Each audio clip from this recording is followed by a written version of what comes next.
Welcome to the Northwest. Josh Rugno here to give you another video for April 21st, 2021. So sorry for not posting last week. I tried to get a video in but my computer wasn't really working. So I thought for this video I'm going to be recording my phone, and that will help me instead of logging on my computer every day. So I'm thinking that I will be able to make a video about a news story or two from the NFL and MLS right here on my phone. And I got a new Seahawks wall thing back there. So for this, usually news from around the NFL and MLS, I'm going to talk.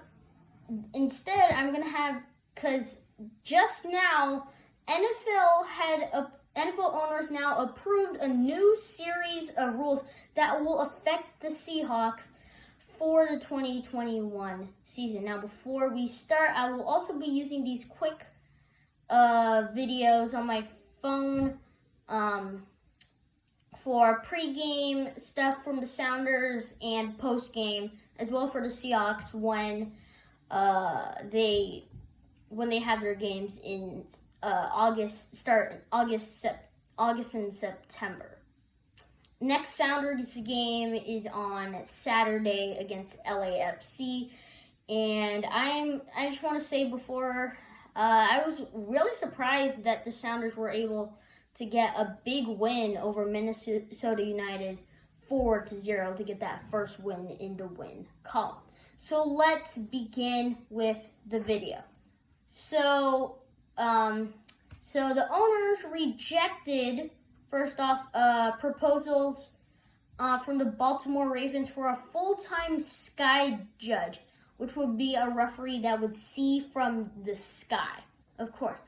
But they rejected it. But instead, they will use the existing replay officials to consult with referees on certain aspects of a play where clear and obvious video evidence is present according to language of the rule. Here's the thing. Replay officials will not be able to throw play flags or reverse calls on their own, but they can now offer referees advice. So sorry if we have a bad play, the replay people can't call it. Only they just can give referees advice based on what they see on broadcast replays in the areas of possession, completed or intercepted passes, the location of the ball relative to the boundary to end line, or whether a play is down by contact. And that's already a good start rather than a full-on referee, as previously replay officials have been limited to participating in plays that were under review. So, other rules and my reactions to them.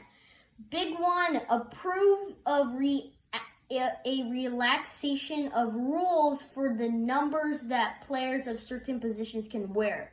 So QBs, running backs, could really only, or running backs and wide receivers mainly could only wear some double digits. I don't know the exact, and as well, only the defensive backs, the linebackers also couldn't. But now, running backs, wide receivers, tight ends, defensive backs, and linebackers can all wear numbers in the single digits now if they choose. Really, the number system was only for ineligible offensive linemen.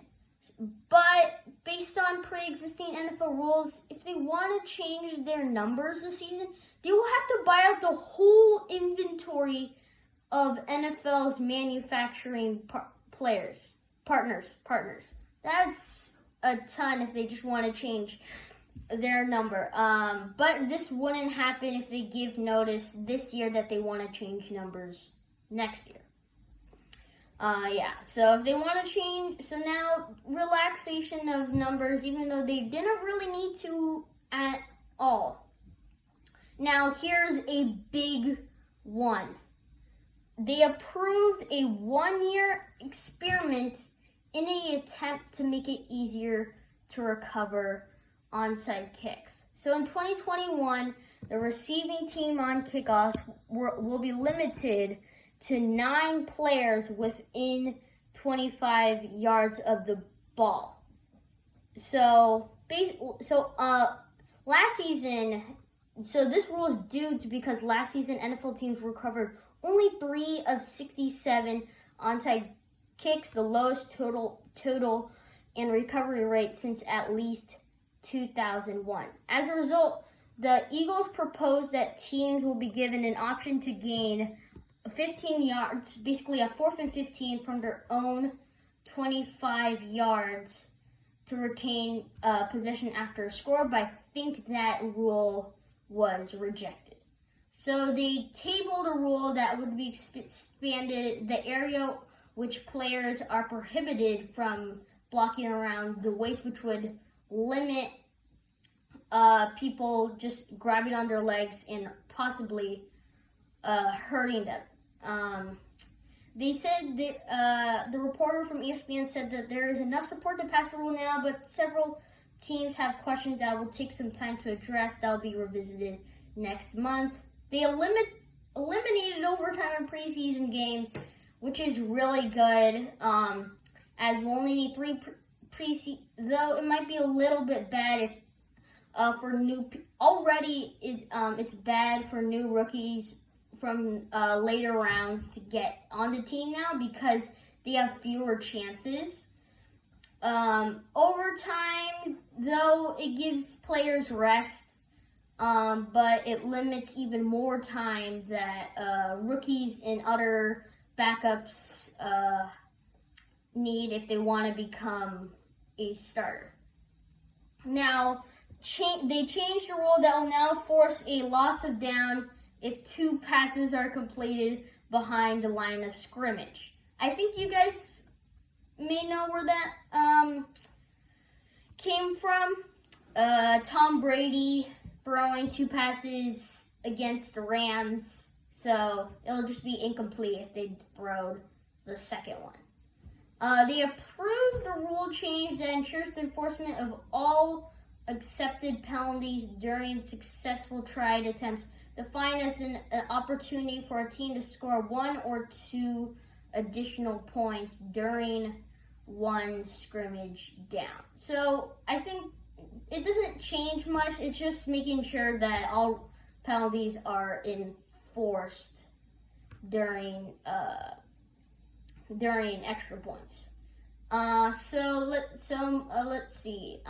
They rejected on a spot and choose proposal from the Ravens from the winner of the overtime coin toss, which I think is actually a pretty good idea, especially the system that the NFL already uses for overtime, which basically is if one team, whoever wins the coin toss, basically chooses to get the ball, and if they score, game over. The other team does not get a chance, unlike in college football. So the Ravens spot and choose proposal that just got rejected was that, so whoever won the coin toss either gets to pick the spot of the ball or choose offense or defense. So if they pick the spot of the ball anywhere, so if they put it on, let's say, the 1 yard line, but the touchdown's on the other side of the field, the other team can just pick defense and they'll have a long way to score, which makes this kind of strategy kind of thing, which I think some people, I personally like the idea, but it looks like the NFL probably didn't want it, as I actually don't really see a reason. I just think they might not like it and they like the previous words. Basically, all down to a coin toss.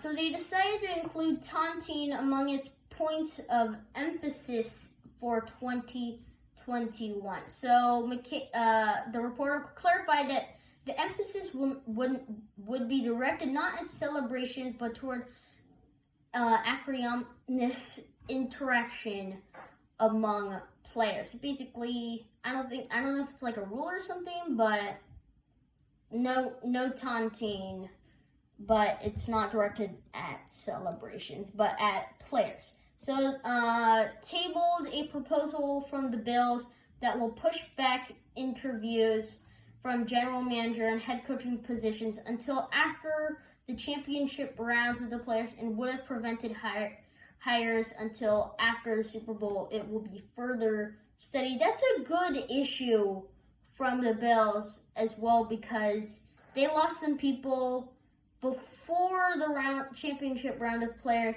before the Super Bowl, which is bad, because now that they already know they're going to another team, they can steal the strategy from those really big games, because that's when you use your best strategy. And then they completed a study of the sharp drop in offensive holding during the 2020 season. They say that Walt Anderson, NFL Senior Vice President of Training and Development, will clarify the standard and put together a video for teams to consume before the 2021 season. I don't know really much about that, but if they're trying to make people do more offensive holding, NFL, don't do that. Like the season about offensive holding without a lot of offensive holding was really, really good. And plus, NFL, it was COVID. Everything can change. Yeah, that is a completely bad idea if they want more offensive holding, as they'll increase the time of games and probably hurt more people if people want to purposely like grab people. So that'll be it for this video. If you like it like this, make sure to leave a comment. Please subscribe. Some people that there's a lot of people who have watched these videos and have not subscribed yet. So if you like this, click the subscribe button. If we get a ton, I might take your ideas. You don't know. You could be here. We don't know. And one more announcement. I will be, since I was the March Madness contest winner of NordCam, link to the channel in the description, I will appear on a fan panel live, I think, as I know, Thursday, 5:15 p.m. Pacific, but if there's any change, just make sure to go to NordCam's channel, and please hit that subscribe button if you haven't already. Sorry for not posting, though. We're gonna upgrade to a video a day. I will see you tomorrow. I'm Josh Wingo, and this has been Northwest Football FC. Go Sounders!